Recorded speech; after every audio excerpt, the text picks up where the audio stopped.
नमस्कार, मेरा नाम शशांक पांडे है और आप NBC 24 देख रहे हैं। STT का लगातार हम खबर चला रहे हैं, लगातार आपकी बातों को हम अपने यहाँ रख रहे हैं, लेकिन आज हम शुरू से शुरू करेंगे। कैसे फॉर्म भरा गया, क्या प्रक्रिया थी, कैसे विज्ञापन आया, किसने क्या कहा, उसके बाद अभ्यर्थी सड़कों पर आ गए, ये सब खबर आपने देखा। लेकिन आज फिर से हम शुरू से शुरू करेंगे और जानेंगे कि आखिर दोषी कौन है इसमें। क्या शिक्षा विभाग दोषी है या STT अभ्यर्थी दोषी है, जानने की कोशिश करेंगे। STT क्वालिफाइड अभ्यर्थी मृणाभ, शायद मैंने नाम सही लिया, मौजूद है, क्योंकि इनका नाम थोड़ा बहुत कठिन है। मैंने 2-3 बार इनसे ऑफ द कैमरा पूछा भी कि ये नाम है आपका। शुरू से शुरू करते हैं। कब फॉर्म आपने भरा था, क्या प्रोसेस था और कब लगा कि अब मेरे साथ गलत हो रहा है? स्टेट 2019 जैसा कि इसे हम लोग बोलते हैं, तो 2019 में इसका फॉर्म आया था और फॉर्म फिलअप होने के बाद मतलब जितने 15 सब्जेक्ट थे, शायद एक उस वक्त कम था, फिर बाद में एक ऐड हुआ था सब्जेक्ट, तो 15 सब्जेक्ट था। और उसका प्रोसेस ये था कि एक ऑफलाइन एग्ज़ाम होगा और ये जो एग्ज़ाम था, जैसा कि आपने अभी तक डिबेट में सुना और देखा भी होगा, आपके दर्शकों ने भी देखा होगा, तो उसमें ये था कि जो मतलब मेरिट वाले आए होंगे उन्होंने आपको बताया होगा ये कॉम्पिटिटिव है, जो नॉन मेरिट वाले आए होंगे उन्होंने आपको बताया होगा कि ये एलिजिबिलिटी है। लेकिन सच्चाई ये है कि ये कॉम्पिटिटिव प्लस एलिजिबिलिटी था, दोनों था। इसमें था कि जो 37,000 की कुछ रिक्तियां थी वो कॉम्पिटिटिव नेचर की थी, बाकी जो पास करते वो एलिजिबिलिटी था, कि उनके लिए एलिजिबिलिटी कर दिया गया था। 7 साल का उसका वैलिडिटी था स्कोर कार्ड का। इसकी प्रोसेस वैसे ही कुछ थे कि जो मतलब 37,000 इससे भरे जाएंगे, बाकी फिर जो बच जाएंगे वो जैसे रिक्तियाँ नियोजन वगैरह की निकलती हैं वैसे भरे जाएंगे। सरकार ने हमारा पहले एग्ज़ाम लिया 28 जनवरी को 2020 में। उस जो एग्ज़ाम हुआ हमारा, उस एग्ज़ाम में ऑफलाइन एग्ज़ाम था वो, जैसा कि प्रक्रिया आया था नोटिफिकेशन में कि एग्ज़ाम ऑफलाइन होगा। ऑफलाइन एग्ज़ाम था वो, MR सीट के थ्रू हुआ था उसमें। बट अनफॉर्चुनेटली सरकार को ही ये लगने लगा, अब उसकी वजह जो भी रहे हो, कि इस एग्ज़ाम में धांधली हुए हैं। सरकार को लगने लगा कि हाँ, इसमें धांधली हुए हैं। कुछ जगह से रिपोर्ट भी आए थे, कहीं कहीं हंगामे भी हुए थे। तो सेंटर जहाँ जहाँ हंगामा हुआ था वो कैंसिल होकर फिर फैब में उसका दोबारा एग्जाम भी हुआ। उसके बाद भी सरकार को ये लगने लगा कि ये धांधली हुई है। हमारे तरफ के बहुत से मठाधीश ऐसे थे जिन्होंने इस चीज़ के लिए भी केस किया और हाईकोर्ट में वहाँ केस तक लड़ा कि ये एग्ज़ाम कैंसिल ना हो। अनफॉर्चुनेटली वो एग्ज़ाम कैंसिल हुआ और कैंसिल होने के बाद फिर सितंबर में हमारा ऑनलाइन एग्ज़ाम हुआ, जो पहले के नोटिफिकेशन प्रोसेस में नहीं था। मैं आपको इस प्रोसेस को इसलिए बता रहा हूँ क्योंकि ये नोटिफिकेशन में नहीं था। सबने इस चीज़ को एक्सेप्ट इसलिए कर लिया, हम सब ने स्वीकार किया कि चलो कंप्यूटर बेस्ड एग्ज़ाम होगा, नॉर्मलाइजेशन होगा।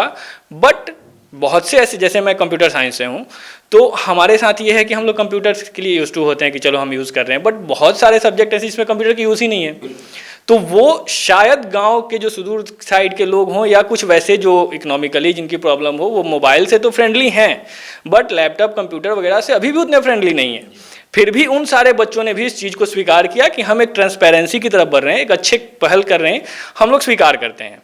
एग्ज़ाम हुआ, नॉर्मलाइजेशन भी हुआ। बहुत से बच्चे ऐसे होंगे जो सिर्फ नॉर्मलाइजेशन प्रोसेस की वजह से डिस्क्वालीफाई कर गए होंगे, क्योंकि उन्हें आइडिया नहीं था कि नॉर्मलाइजेशन क्या होगा, कैसे होगा, कई शिफ्ट में एग्ज़ाम है। तो किसी ने अच्छा किया, किसी ने, जैसा कि होता है, कोई शिफ्ट टफ गया, कोई शिफ्ट वो इजी चला गया। अब हमारे पास भी 100 क्वेश्चन है, आपके पास भी 100 क्वेश्चन ही है। अब मुझे ये नहीं पता कि आपका टफ है कि मेरा टफ है, वो इस पर डिपेंड करता है कि आपके शिफ्ट में किसको कितना नंबर आया।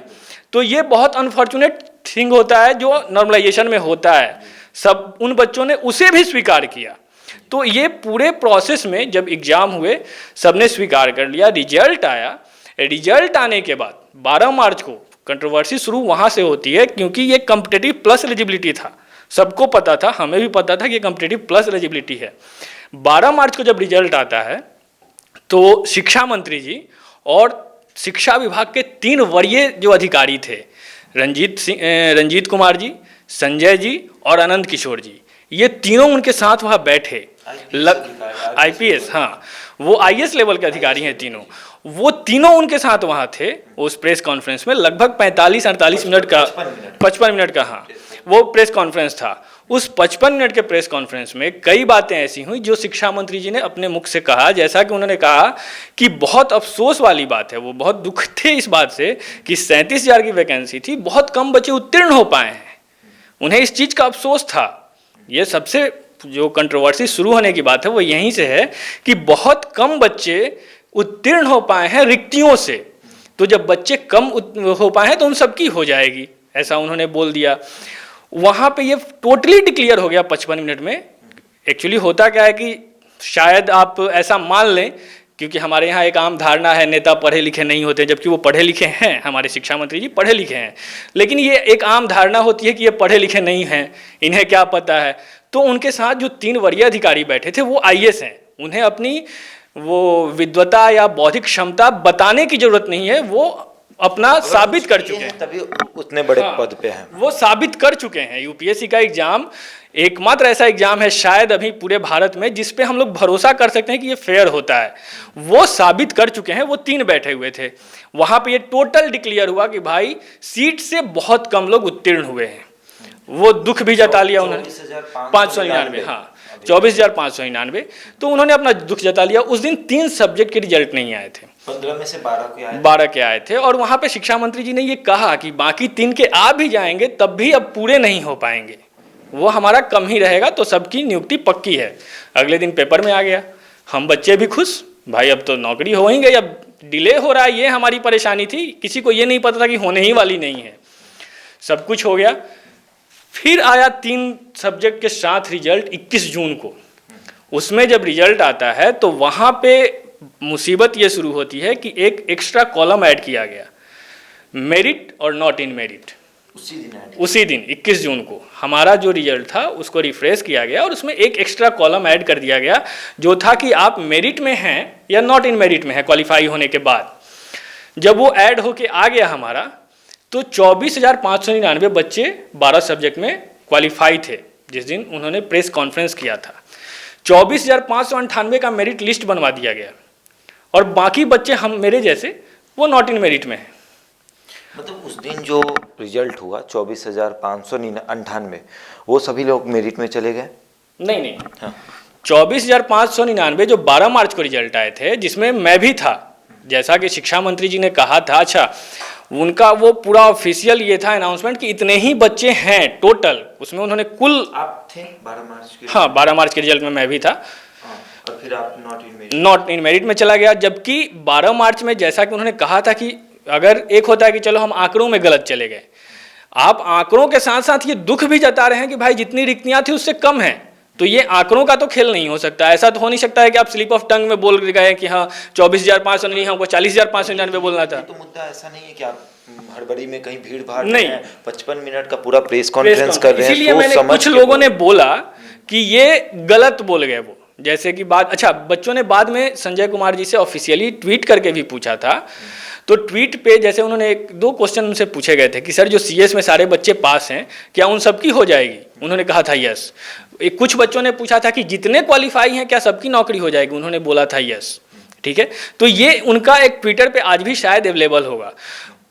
उसके बावजूद 3 महीने के बाद, 12 मार्च के बाद 21 जून को जब आता है रिजल्ट, 3-4 महीने के बाद, तो लोग, अच्छा वो पूरा पेपर में आया। ऐसा तो हो नहीं सकता है कि हमारे शिक्षा मंत्री जी, संजय कुमार जी, आनंद किशोर जी इस बीच में पेपर ना देखा हो उन्होंने। पेपर में स्पष्ट लिखा हुआ है कि सारे जो क्वालिफाई हैं उन सबकी नियुक्ति पक्की है। तो जब नियुक्ति पक्की है उसके बाद आप अगर कहते हैं ये जो आर्गुमेंट दे रहे हैं कि उनसे गलती हो गई, तो भाई मैंने इससे पहले भी एक बार बोला था ये कि अगर ये गलती हुई है तो सबसे पहले इस प्रेस कॉन्फ्रेंस को गिनीज बुक ऑफ वर्ल्ड में दर्ज कराओ, क्योंकि इतना लंबा गलत प्रेस कॉन्फ्रेंस आज तक किसी ने नहीं किया होगा। मतलब 55 मिनट का प्रेस कॉन्फ्रेंस और कहा जाता है कि शिक्षा मंत्री से गलती हो गई है। अच्छा, आपने कहा, पहले कहा कि पात्रता और कॉम्पिटिटिव प्लस प्रतियोगिता, ये इसका विज्ञापन में कहीं जिक्र है? हाँ। कितने नंबर कॉलम में? आई थिंक पात्रता वाले का तो फर्स्ट या सेकंड पे है, और 12 या 13 नंबर का जो पॉइंट है वो पात्रता के, मतलब प्रतियोगिता के लिए फर्स्ट सेकंड पे है और पात्रता के लिए 12 या 13 नंबर। 12 या 13 नंबर। थोड़ा सा विज्ञापन दीजिएगा, तो हम विज्ञापन भी देख लेते हैं, पर क्योंकि वो कमेंट में बहुत सारे लोग फिर कहने लगते हैं कि विज्ञापन देखिए और चीज़ें स्पष्ट होनी चाहिए। बिल्कुल, आपने कहा चीज़ें स्पष्ट। ये उस दिन का पेपर है जो आपने कहा। ये उस दिन का पेपर है, ठीक है, क्योंकि मैं लगातार इस पर रिसर्च कर रहा हूँ तो ये सारी चीज़ें मेरे पास है। ये आपका हो गया, ये सभी आप लोगों का, हाँ ये हो गया, ये हो गया आपको बिहार विद्यालय परीक्षा समिति द्वारा माध्यमिक शिक्षक पात्रता परीक्षा 2019, ठीक है, ये पात्रता परीक्षा थी। और फर्स्ट या सेकंड पे आप देखेंगे तो उसमें प्रतियोगिता फर्स्ट या सेकंड शायद अभी जो वो,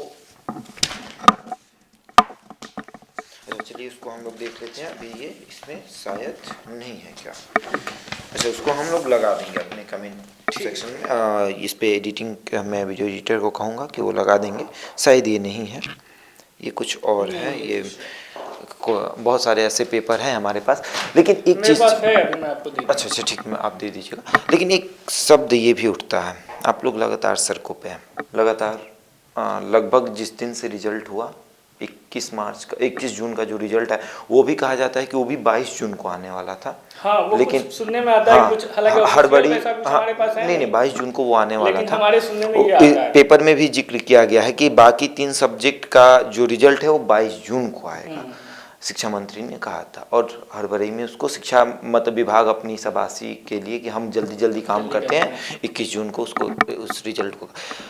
लगातार आप लोग सड़कों पे हैं, क्या लगता है कि मांग पूरी कर दी जाएगी या फिर ऐसे ही लटका दिया जाएगा? देखिए सर, ऐसा है कि ये शायद ऐसा फर्स्ट टाइम होगा जब सरकार अपने आंकड़ों के खेल में घिरी हुई है, अपने व्यवस्थित घोटाले में घिरी हुई है।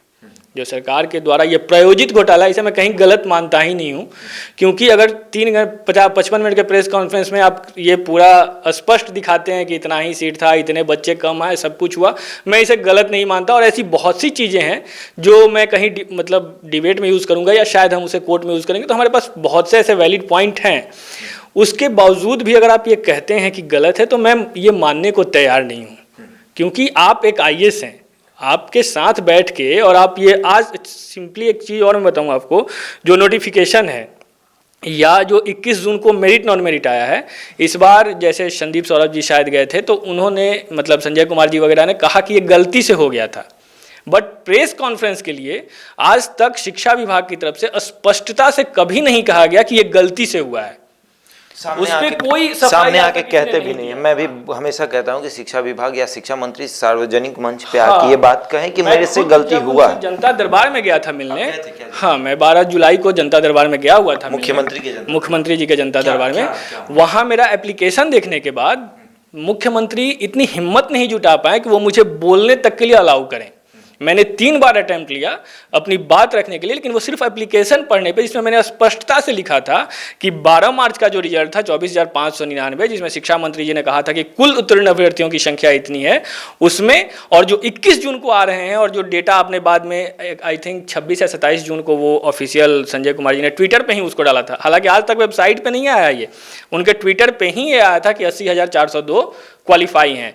उसमें व्यापक विसंगति है, इस पे जांच होनी चाहिए, शिक्षा मंत्री जी पे जांच बैठनी चाहिए। लेकिन वो मतलब पढ़ने के बाद नीतीश कुमार जी मुझे अलाउ ही नहीं किया उन्होंने कुछ कहने के लिए, और टाल मटोल करके कि आप तो शिक्षा मंत्री जी की तरफ संकेत करते हुए कि आपने तो पहले ही इस पे स्पष्टता दे दिया है, आप समझाइए इनको, ये समझ नहीं रहे हैं। मंत्री थे वहाँ, शिक्षा मंत्री थे, तो मुझे ऑफ कैमरा ले जाके, वो शायद लाइव आ रहा था उस टाइम पे, शायद नहीं लाइव आ रहा था, जो मुझे नहीं पता, लाइव आता है, हाँ वो लाइव आ रहा था, क्योंकि वो फर्स्ट डे था जनता दरबार का जिस दिन मैं गया हुआ था, तो मुझे हाँ उसी दिन से शुरू हुआ था, तो मुझे ये आइडिया नहीं था कि ये लाइव आ रहा है, नहीं तो शायद मैं थोड़ा और प्रोवोक होकर उस बात को रखता था, बट वो नहीं हुआ। और वहाँ के बाद मुझे शिक्षा मंत्री जी के पास पहुँचा दिया गया, और वहाँ साथ में संजय कुमार बैठे हुए थे। शिक्षा मंत्री जी ने मुझसे बोला कि क्या प्रॉब्लम है आपको। मैंने बोला सर सीधे सीधे प्रॉब्लम है, आपने जो बोला था 12 मार्च को 24,599 और अब 80,000, इसमें तो बहुत प्रॉब्लम है, हम लोग कहाँ एग्जिस्ट करते हैं इसमें। तो बोलते हैं आप परेशान क्यों हो रहे हैं, इसमें तो 2011 वाले भी अभी आएंगे, हम आपको लाइफ टाइम स्कोर कार्ड दे रहे हैं। मैंने बोला सर आपके लाइफ टाइम स्कोर कार्ड तो मैंने मान लिया आप दे रहे हैं, 11 वाले 11 वालों को भी ऐड करना था। एनसीटी का वो कुछ अपना रोना रो रहे थे कि एनसीटी का आया है तो वो तो 11 वाले भी आएंगे। मैंने बोला कि सब समस्या यही है कि आप 11 वालों को भी जोड़ रहे हैं, हमारा भी लाइफ टाइम स्कोर कार्ड दे रहे हैं, लेकिन हमें अब नौकरी कब तक देंगे? अगर आप मुझे लाइफ टाइम स्कोर कार्ड दे रहे हैं तो जैसा कि चूँकि अब मैं अपना सब्जेक्ट बता देता हूँ, मैं बहुत दिन से इन चीज़ों से हट गया था, तो अब मैं बता देता हूँ। पहले मैं सब्जेक्ट नहीं बताता था, तो मैंने SST वालों की यही बात की कि सर उसमें 26,000 समथिंग बच्चे हैं, आप ये बता दीजिए कि 26,000 बच्चों को आप कितने साल में नौकरी देंगे? लाइफ टाइम स्कोर कार्ड दे रहे हैं बट उनका भी एक वैलिडिटी होता है, भाई आप हमारे रिटायरमेंट एज पे तो हमें नौकरी नहीं दोगे, तो आप 10 साल 20 साल 30 साल कितने दिनों में सारे बच्चों को नौकरी दे दोगे? तो शिक्षा मंत्री जी खामोश हो गए, चुप हो गए, बिल्कुल उनके पास कोई जवाब ही नहीं था उस समय। फिर संजय कुमार जी बोलने लगे कि हाँ हम देख रहे हैं SST और कंप्यूटर साइंस में कुछ बच्चे ज़्यादा हो गए हैं। कितने बच्चे ज़्यादा हुए? मतलब जो ऑफिशियल उनका है उससे तो बहुत ज़्यादा है, अब 5,000 समथिंग है। 5,055 सीट है। हाँ, या 54 सीट है, 54 सीट है कुछ है। और 1673 समथिंग कंप्यूटर साइंस में। बच्चे उसमें 17,000 है कंप्यूटर साइंस में, 17,000 से कुछ ज़्यादा ही है, मतलब 1,700 सीट और 17,000 अभ्यर्थी। हाँ 10 गुना, और उसमें 26,000 है। इसमें 5,000 सीट और 26,000 है। मतलब ये भी 2-3-4 गुना। हाँ, और मेरे पास बाद में कॉल आया था किसी भाई का, वो लोकेशन तो उनका याद नहीं है वो किस जिले से थे, उनका शिकायत ये था कि आप उर्दू वालों की बात नहीं करते, उर्दू वालों में भी कुछ वैसा ही रेशियो है, उसमें भी अधिक हैं। तो वो लगे संजय कुमार जी टाल मटोल करने, और फिर मैंने उनसे पूछा कि सर मैं जब यहाँ से बाहर जाऊँगा तो आप बताइए, मैं जो हमारे साथ लड़के आए हैं उनसे मैं क्या बोलूँगा? तो शिक्षा मंत्री जी बोल रहे हैं आप क्यों बोलेंगे, आप परीक्षा अकेले दे। मैंने बोला सर मैं परीक्षा अकेले देने गया था, लेकिन हमारे साथ अभी बहुत से लड़के जुड़े हुए हैं, सब इसी उम्मीद में हैं कि आप कोई जवाब देंगे जिससे उनकी आगे का भविष्य क्या होने वाला है निर्धारित होगा। शिक्षा मंत्री जी टाल मटोल कर गए, संजय कुमार जी हम देख रहे हैं, हम आपको बताएंगे, ऑनलाइन ही होगा, ये होगा वो हो गया, अपना क्या क्या टाल गए। ये सारी बातें हो गई, कैसे एग्ज़ाम शुरू हुआ, क्या प्रोसेस हुआ, कैसे आप लोग सड़कों पे आए, ये लगातार आपने कही। एक अब कल आप लोग धरना करने वाले हैं 28 तारीख को, 1 दिवसीय धरना होगा। लेकिन ऐसे में मेरी तरफ से भी ये बयान आया है कि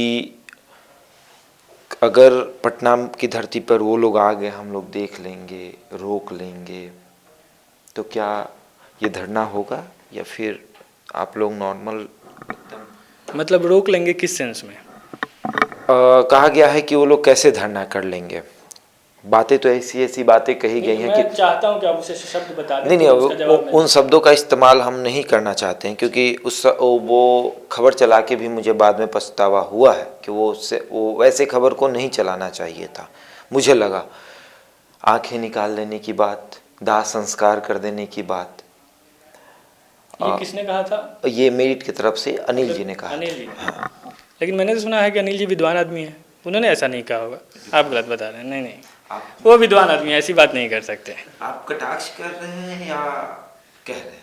नहीं, मतलब मैंने सुना था कि वो विद्वान आदमी है, तो विद्वान आदमी ऐसी बातें तो नहीं करता, ये तो गुंडों की भाषा है, किसी विद्वान आदमी की तो भाषा ऐसी हो नहीं सकती है। एक बार मैंने देखा था उनका इंटरव्यू जिसमें वो कह रहे थे कि भीमराव अम्बेडकर के वंशज हैं, गांधीवादी हैं। अब ये गांधीवादी कब से ये करने लगे? अम्बेडकर जी को तो मैंने कहीं नहीं पढ़ा आज तक कि वो कुछ ऐसा क्यों, या गांधी जी कभी। तो आप ये मानने को तैयार नहीं है, आपको लगता है कि अनिल जी विद्वान है?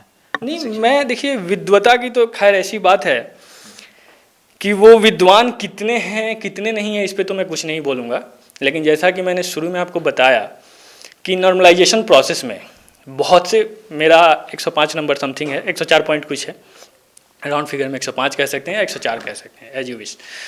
तो बहुत से बच्चे ऐसे हैं जो हमारा 50% कट ऑफ वो क्राइटेरिया था कि 50% के बाद आप एलिजिबल हो जाएंगे। बहुत से ऐसे बच्चे हैं जो बहुत ब्रिलियंट हैं, बट वो नॉर्मलाइजेशन और कंप्यूटर बेस्ड एग्जाम के प्रोसेस में फंस के डिस्क्वालीफाई कर गए। तो मैं ये कतई नहीं मानता कि वो बच्चे मेरे से कम विद्वान हैं। और मैं इसमें थोड़ा सा कुछ और ऐड करना चाहूँगा।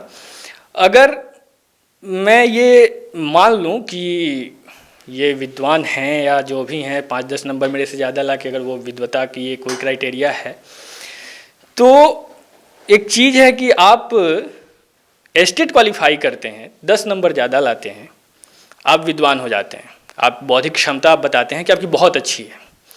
फिर वही लोग ये बताते हैं कि संजय कुमार जी, आनंद किशोर जी और रंजीत कुमार जी की उपस्थिति में, अगर मैं नाम गलत नहीं ले रहा तो उनका नाम रंजीत कुमार ही है, जो बेसिक एजुकेशन डायरेक्टर थे, रंजीत कुमार जी की उपस्थिति में जो शिक्षा मंत्री जी ने कहा और जो 3-4 महीने उसका निर्वहन भी किया गया कि ऐसा ही रिजल्ट है और ऐसा ही सब कुछ है, वो 3-4 महीने का निर्वहन के बावजूद जो उन्होंने स्टेटमेंट दिया, आप कहते हैं कि वो गलत है, तो आप स्टेट क्वालिफाई 10 नंबर ज़्यादा लाके ये बताते हैं कि आप विद्वान हैं, आपकी बौद्धिक क्षमता बहुत अधिक है, और दूसरी तरफ आप उसको गलत बता रहे हैं जो आदमी आईएएस क्वालिफाई करके आया है, यूपीएससी क्वालिफाई करके आया है। तो क्या आप बताना चाह रहे हैं कि आपकी मतलब उनकी बौद्धिक क्षमता आपसे भी कम है, आप उनको गलत बताएंगे? तो ये सर फालतू की बातें। और एक मैं बहुत, अगर आप एक थोड़ा सा समय दे तो मैं आपको एक संस्मरण बताना चाहूँगा कि विद्वता ऐसा है कि एक बार मतलब अपना अंतिम समय चल रहा था गुरुदेव रविंद्रनाथ टैगोर जी का, उनसे अंतिम समय में मिलने उनके एक शिष्य आए जो उस वक्त आचार्य थे फाइन आर्ट्स के, उनका नाम छितेंद्र मोहन था।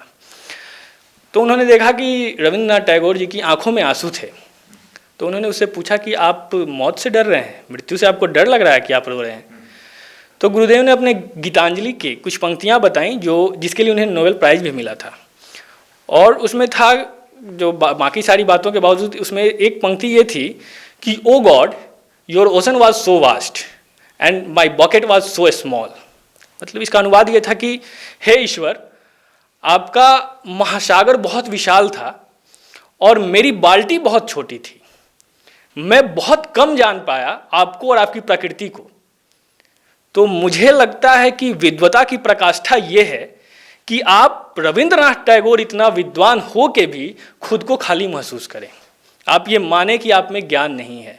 जिस दिन आपकी विद्वता आपको ये बताने लगे कि आप पूरे भर चुके हैं, आप मान लीजिए कि आप विद्वान नहीं हैं। विद्वता का मतलब ही ये होता है कि वो आपको ये एहसास दिलाता रहे कि आप कितने खाली हैं, आपको अभी कितना जानना है। क्योंकि आप नासा के साइंटिस्ट हो सकते हैं, आप क्रायोजेनिक इंजन के बारे में जान सकते हैं, आप बहुत सी रॉकेट साइंस के बारे में जान सकते हैं, लेकिन जो ज्ञान एक मोची के पास होता है वो आपके पास नहीं होगा। अगर आप नासा के साइंटिस्ट हैं तो वो अपने फील्ड का वो विद्वान है, वो आपसे ज़्यादा जानता है। हमारे यहाँ नासा के साइंटिस्ट या हमारा जो वेदर फोरकास्टिंग डिपार्टमेंट है वो साइंस यूज़ करता है। साइंस यूज़ करने के बाद कहीं ना कहीं आज भी सही मौसम नहीं बता पाता। हमारे बड़े बुजुर्ग जो किसी स्कूल में नहीं गए, चिड़िया को मिट्टी में लौटते देख के बता देते हैं कि आज बारिश होने वाली है कि नहीं होने वाली है।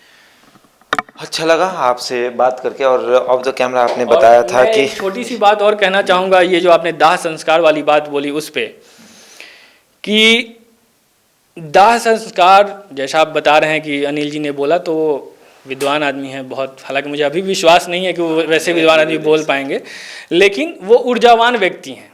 और हमने साइंस में पढ़ा है कि न्यूक्लियर रिएक्टर में जब हम यूरेनियम का रिएक्शन करवाते हैं, रिएक्ट करवाते हैं, तो उसे अगर आप उस ऊर्जा को कंट्रोल कर लें तो बहुत विकास करता है, आपके घर में बिजली बन के आता है। लेकिन अगर वो अनियंत्रित हो जाए तो वही विनाश करता है, बम बन जाता है।